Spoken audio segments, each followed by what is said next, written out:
ਹਜ਼ਾਰਾਂ ਤਰ੍ਹਾਂ ਦੀਆਂ ਚਿੰਤਾਵਾਂ ਲੈ ਕੇ ਸ਼ਾਮ ਨੂੰ ਮਨੁੱਖ ਆਪਣੇ ਘਰ ਆਉਂਦਾ।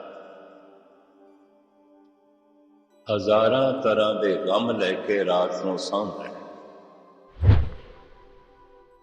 ਹਜ਼ਾਰਾਂ ਤਰ੍ਹਾਂ ਦੀਆਂ ਜ਼ਿੰਮੇਵਾਰੀਆਂ ਲੈ ਕੇ ਸਵੇਰੇ ਘਰੋਂ ਨਿਕਲਦਾ। ਫਿਰ ਬੇਸ਼ੁਮਾਰ ਤਰ੍ਹਾਂ ਦਾ ਤਣਾਅ ਲੈ ਕੇ ਸ਼ਾਮ ਨੂੰ ਫਿਰ ਘਰ ਵਾਪਸ ਆਉਂਦਾ ਹੈ। ਪੰਛੀਆਂ ਕੋਲ ਕੱਲ ਵਾਸਤੇ ਕੁਝ ਵੀ ਨਹੀਂ, ਬੇਸ਼ਤਰ ਮਨੁੱਖਾਂ ਕੋਲ ਇਤਨਾ ਹੈ ਕਿ ਉਹਨਾਂ ਦੀਆਂ 7 ਪੀੜ੍ਹੀਆਂ ਵੀ ਖਾ ਲੈਣ, ਫਿਰ ਵੀ ਰੋਂਦੇ ਹੋਏ ਆਉਂਦੇ ਨੇ।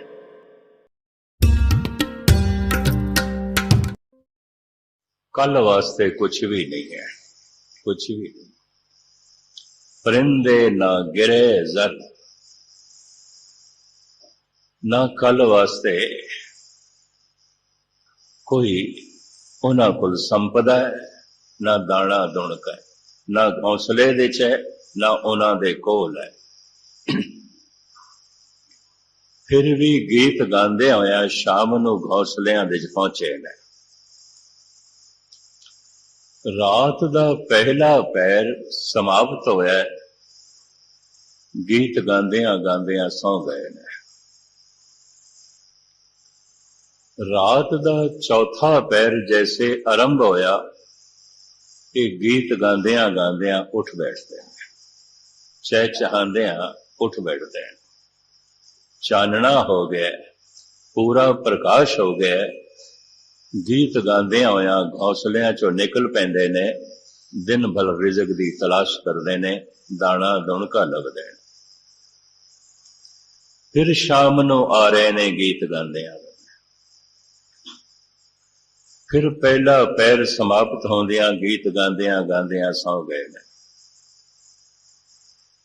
फिर रात दा चौथा पैर आरंभ होंदियां प्रभात होंदियां उठ बैठे ने गीत गांदियां गांदियां। फिर चानना होंदियां गीत गांदियां गांदियां रिज़क दी तलाश दे निकल पए ने। हज़ारां तरह दियां चिंतावां लैके शाम नूं मनुख अपने घर आउंदा है। हज़ारां तरह दे गम लैके रात नूं सौंदा है। हज़ारां तरह दियां जिम्मेवारियां लैके सवेरे घरों निकलदा है।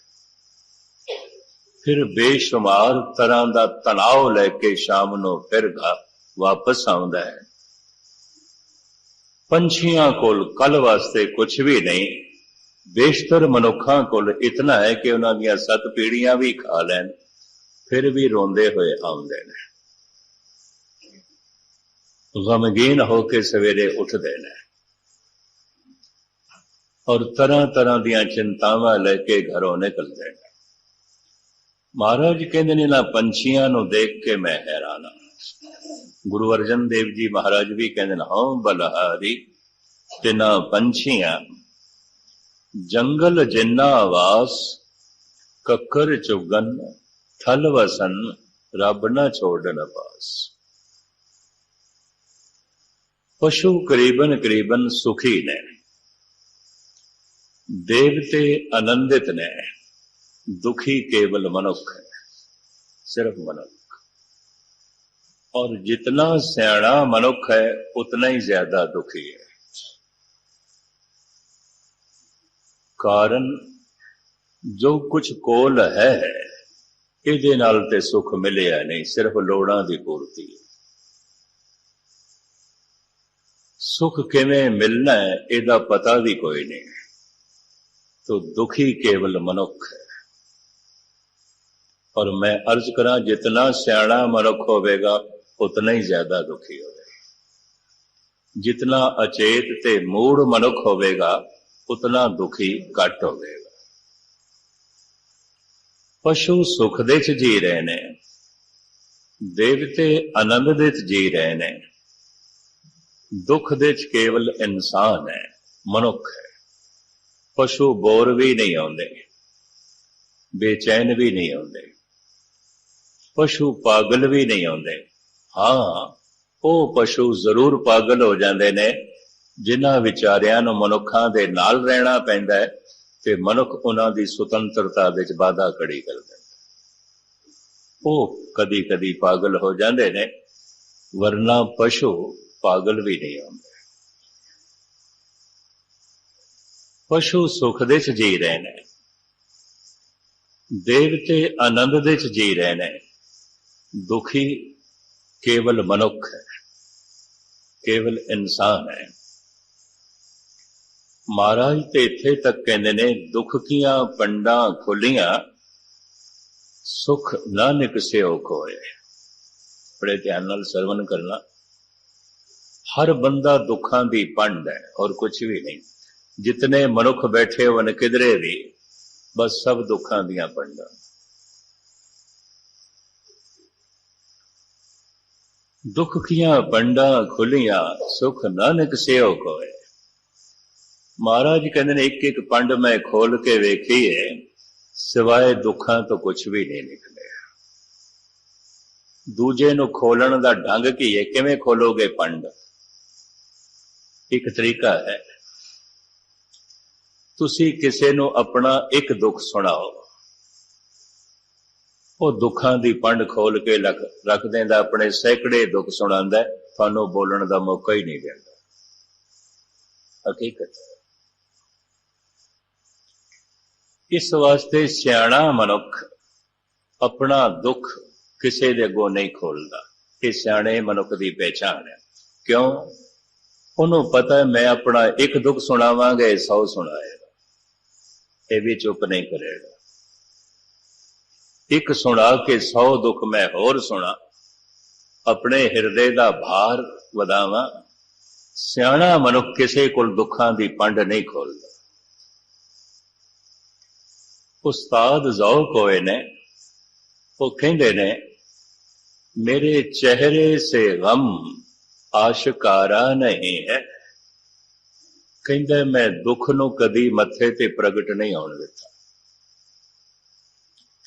ਮੇਰੇ ਚਿਹਰੇ ਸੇ ਗਮ आशिकारा नहीं है, पर ये न समझ के ये गम का मारा नहीं है। डूबने को तो डूबे हम भी, लेकिन पहले साहिल को हमने पुकारा नहीं है। डूबया मैं भी हाँ, गोते मैं भी खादे ने, पर जोग कहंदे ने मैं इस तरह रोया पिटिया नहीं, मैं डूब गया जी, मैं मर गया जी, मैं डूब गया जी। कहंदा क्यों रोवा, सारे ही डुबदे पे, सारे ही डुबदे पे। ते डुबदियां होयां दे अगों की डुबण दा रोना रोना। गुरु नानक देव जी महाराज कहंदे ने, हम दे कांत है डुबे देखदे हां सी, डुबे पैने दुखां विच। दुखी केवल मनुख है, और जितना सियाणा मनुख है उतना ज्यादा दुखी है। ये सियाणे मनुख की पहचान। जितना सियाणा होवेगा उतना दुखी होवेगा। एक होर नुकता भी सरवण कर लेना।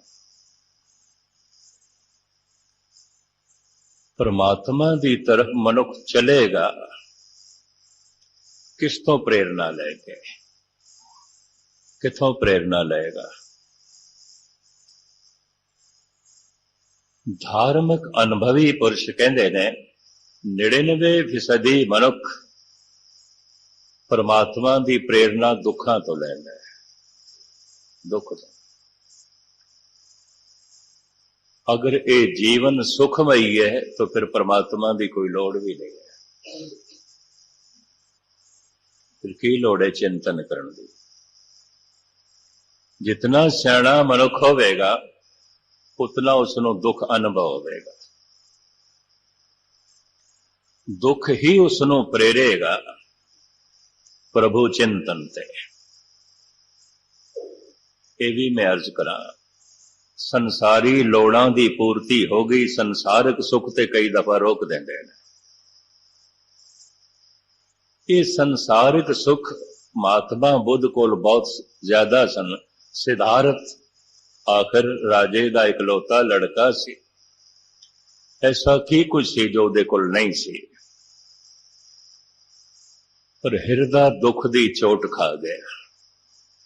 एक दिन एक बीमार नूं देखिया, एक दिन एक बुढ़े नूं देखिया, एक दिन इसने एक लाश देख ली, हिरदा चोट खा गया।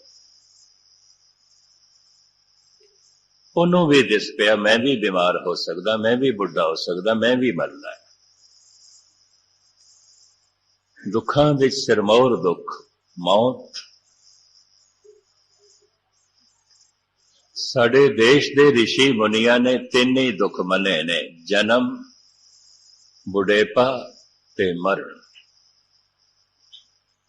बाकी सारे दुख इन्हां तीन दुखां दी छाया ने। प्रथम केड़ा दुख? जन्म, दूसरा बुढ़ेपा, तीसरा मरण। भगत जयदेव जी का पदा है बड़ा कीमती, गुरु ग्रंथ साहब जी महाराज दे। वो कहते नदा नोद जस सिमरणे, न जन्म जराद मरण भयं। नहीं होंदा जेदे सिमरन करन नाल जन्म दा दुख, बुढ़ेपे दा दुख, मरण दा दुख। तीन दुख मन्ने। बाकी सारे दुख इन्हां तीन दुखां दियां छाया ने। अगर जन्म हो गया तो हुण सारे दुख इकट्ठे होणगे, बुढ़ेपा भी होवेगा, मरना भी होवेगा, और हजारां दुख इकट्ठे होणगे। तो दुखां दा मूल कारण मनिया जन्म।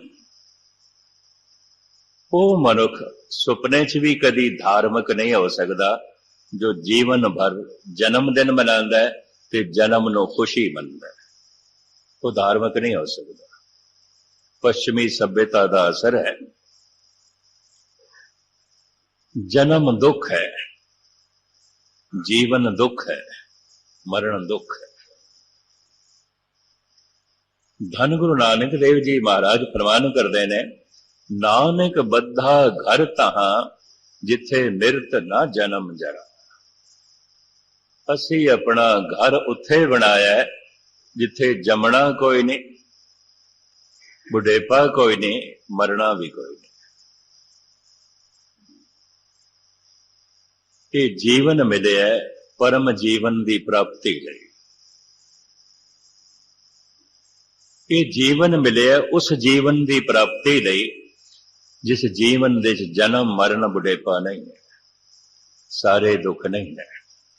इस जीवन दे हैं शरीर रोगां दी खाण है, मन सोगां दी खाण है। मन दे च सोग है, तन दे च रोग ने। मेरे समेत आप जितने बैठे किसी नूं तंदुरुस्त ना समझ लेना, गुरबाणी नहीं मनती। जो जो दीसे सो सो रोगी, रोग रहित मेरा सतगुरु जोगी। दरअसल रोगी सारे ने, जिन्ने चिर तक रोग पीड़ा ना बने असी रोग नूं रोग मनदे ही नहीं। आयुर्वेद, यूनानी तिब, एलोपैथी, होम्योपैथी, नेचुरोपैथी, पीड़ दुख ना बने, रोग दुख ना बने, रोग पीड़ा ना बने। वो पीड़ा का समाधान ते करते ने, रोग का नहीं। आयुर्वेद भी मौजूद है और एलोपैथी मौजूद है, होम्योपैथी मौजूद है, नेचुरोपैथी मौजूद है। मेडिकल स्टोर दवाइयां नाल भरे पे ने, मनुखां दे शरीर रोगां नाल भरे। जो जो दीसे सो सो रोगी, सारे ही रोगी ने। रोग दिखाई देवे भावे ना दिखाई देवे, तन रोगी है। और रोग वधदियां वधदियां एक दिन बुढ़ेपे प्रगट होएगा, बुढ़ेपा प्रबल रोग। और रोग वधदियां वधदियां एक दिन मौत दे प्रगट होएगा। यह भी अगर अंदर रोग नहीं है तो मनुख बुढ़ा किस तरह हो जाता है, मर किस तरह आ जाता है? रोग ही तो वध रहे हैं, दिखाई नहीं दे रहे। तन रोग है। गुरु नानक नहीं मनते क्योंकि तन स्वस्थ हो सकता है। रोग ते मन सोग है, मन दे सोग ते चिंतावां ने। जिथे सारे तन रोगी ने उत्थे सतगुरां दी बाणी कहंदी है सारियां दे मन दे चिंता है। चिंतत ही दिसे सब कोय, सारे ही चिंता तुरना है। चिंता भविष्य दी आउंदी है और यादां भूतकाल दी आउंदियां ने। तन नूं भजन दौड़न वास्ते अस्थान चाहिए, स्पेस चाहिए। मन नूं भजन दौड़न वास्ते समा चाहिए, काल चाहिए। देश दे च भरमण करदा है तन, काल दे च भरमण करदा है मन। ध्यान नाल पकड़ना, मन नूं जगह नहीं चाहिए, अस्थान नहीं चाहिए। मन ते समय दे च भटकदा है। तन अस्थान दे च भटकदा है। तन नूं कम करन वास्ते जगह चाहिए, स्पेस चाहिए, देश चाहिए, स्थान चाहिए। दौड़न वास्ते, भजन वास्ते, कम करन वास्ते, बैठन वास्ते, उठन वास्ते, सौण वास्ते जगह चाहिए।